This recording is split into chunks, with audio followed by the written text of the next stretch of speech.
Dahil kaya nandito ka ngayon sa aking video, ay curious ka kung ano nga ba yung e-bike na dapat mong bilhin at ano nga ba yung quality ng e-bike na sasapat sa pangangailangan mo.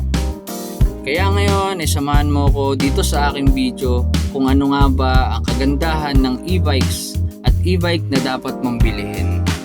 Ito nga pala ang Krinko, ang kanilang rider navigator, na mayroong 4-seaters capacity, kayang-kayang magdala ng hanggang 300 kilo.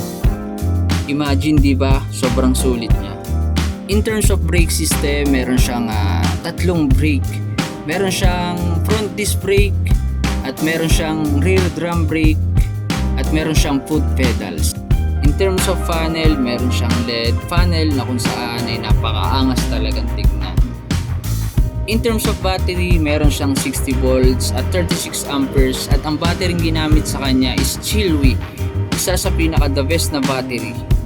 At pagdating naman sa power, meron siyang 800 watts motor na kung saan ay talagang may power at napakalakas talaga. Pagdating naman sa paggamit is kayang-kaya niyang mag-occupy ng 65 to 75 km depende sa paggagamitan. At isa talaga sa nagustuhan ko dito ay ang kanyang windshield na kung saan ay talagang protektado ka sa napakalakas na hangin or sa ulan. At pagdating naman sa security, meron po siyang sariling alarm at meron na rin po siyang keyless na remote at meron siyang advantage sa susi. At ito nga talaga yung nagustuhan namin dahil talagang perfect na perfect pang subdivision, pang barangay, pang hatid sundo sa school, pamalengke, talagang sulit na sulit siya.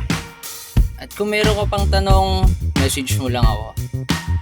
Ako nga pala si Kuya Kebs Motovlog, at kung hanggang ngayon nandito ka pa sa aking video, please pa-subscribe naman and follow Kuya Kebs Motovlog.